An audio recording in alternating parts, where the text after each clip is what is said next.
Good afternoon, Saints. I welcome you to today's discussion as we continue to talk about how to build an Acts 2 community. We're looking at our book entitled Make Disciples and Not Christians. If you've been following along with us, we've already covered the first 5 chapters of this book. Chapter 1, we talked about the New Testament church. Chapter 2, we talked about what is an Acts 2 church. Chapter 3, our discussion centered around a power-filled church. Chapter 4, we spoke about some examples from the secular community. And in our last chapter, chapter 5, we talked about how we can apply the principles of community to our communities of faith. Now, today we're going to talk about specific trends that are part of the modern church community now, to understand which ones may apply, how we can apply them to our specific situations and circumstances. And so here are 7 of the latest trends, insights, and opportunities that you should know as you look for ways to improve your church's community building efforts. If you have your note-taking material, it'll be a good time to have it handy as I go through these trends that we'll discuss today. Number 1, it starts with valuing in-reach as much as you do outreach. Again, number 1 is it starts with valuing in-reach as much as we do outreach. Oftentimes I hear of ministries and churches and congregations who have what they call an outreach ministry to reach those outside in their community.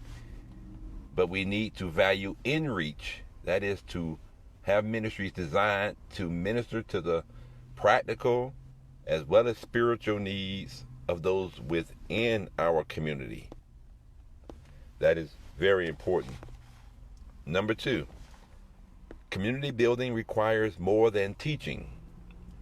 Now, we understand that teaching has the potential to shift someone's thinking, but systems have the potential to shift people's behaviors. And this is why community building requires more than simply trying to change people's thinking, but we also should be trying to change or influence people's behaviors.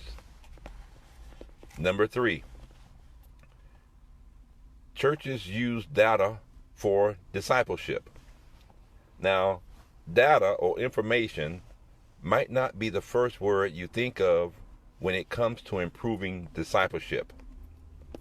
But more and more churches, ministries, and organizations are starting to utilize member data or member information to create custom growth opportunities, rather than just using a shotgun approach that one size fits all. It's interesting that as you do any type of searching on the internet or on your cell phone, any object or item or subject that you search usually comes up in what they call an algorithm. And so the next time you log into that device, you'll start seeing ads that's customized based on your particular searches that you've done. This is similar to how churches and organizations and communities you can use data for discipleship. Learn what specifically interests each individual member and custom design teaching, ministries, and or services around those interests.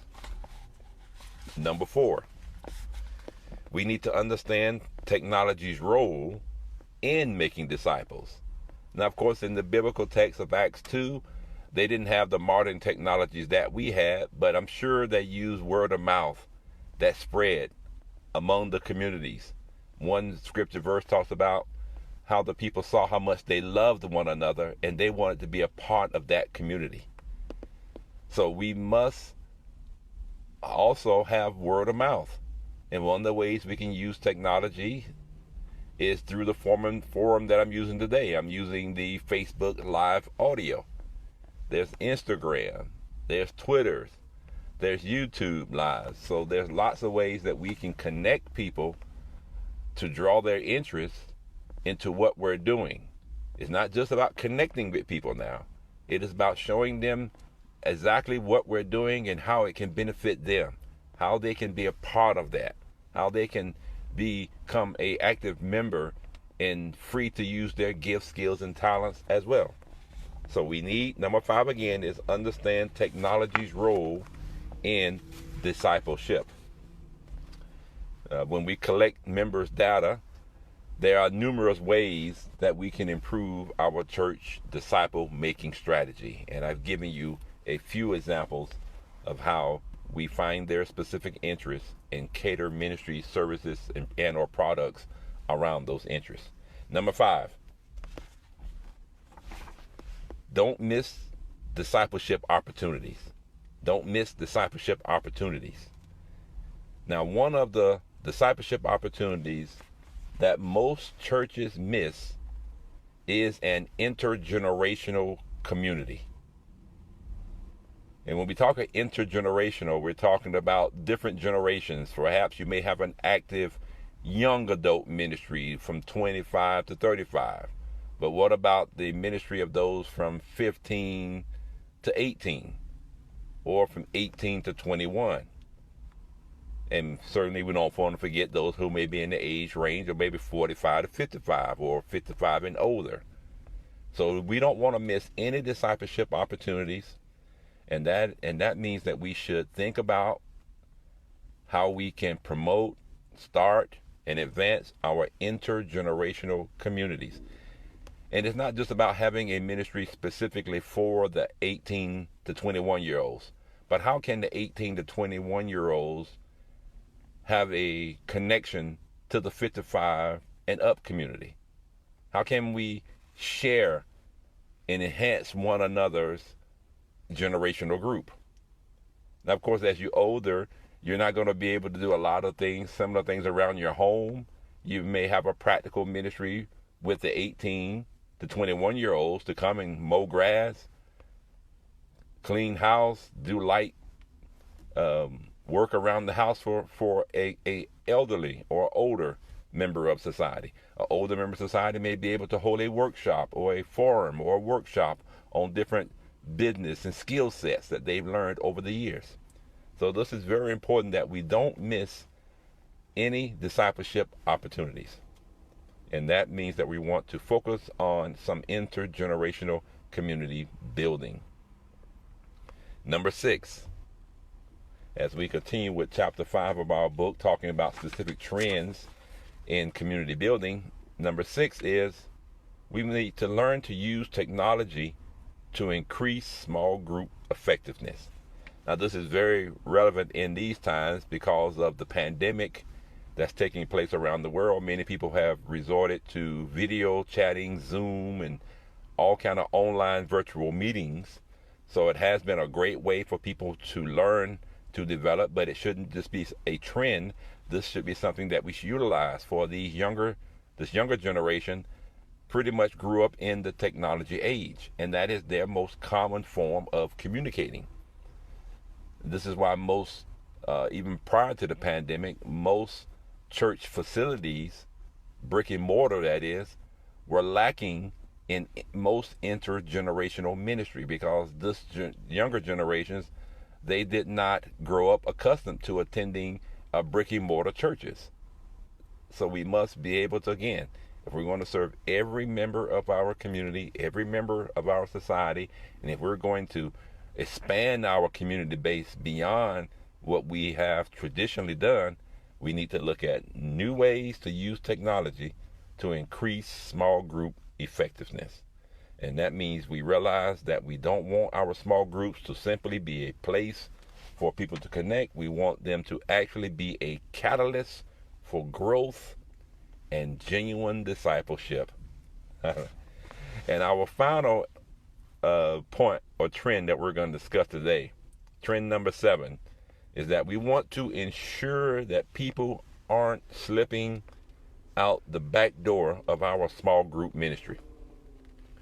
Now, while you may use technology to plug people into small groups, it is equally important to understand how to use it to make sure people aren't slipping through the cracks. That is, we want to give people as much individual and personal attention, and some of the trends that we discussed earlier will help people to feel actually connected, not just saying on paper or on a roster that I am a member or that I belong to this group, but actually feeling as if they belong to the group. And so this is how we make sure that people aren't slipping out the back door of our small group ministries, that they're not just becoming a name on a piece of paper or a number on a roster. And this is why the Acts 2 community worked so well, because each person was connected to each other person. They thrived together, they suffered together, they overcame together. And this is one of the ways that we can ensure, not by having too much reliance on technology, but definitely using technology to reach out and connect people, and then helping people to actually feel connected. So I hope that as we've gone through chapter 6 of our book, How to Build an Acts 2 Community, Make Disciples, Not Christians, that we have all learned some helpful points as we examine some of the trends that are current in our society today, and how we can utilize those trends and examine these trends in order to enhance our communities of faith. I certainly look forward to having more time of communicating with you all. Thanks to God. Feel free to contact us by email, info @agministries.net, or you can visit our main website, which is Amazing Grace Ministries, www.agministries.net. Until we get a chance to speak next time, may God bless and prosper your day. God bless you.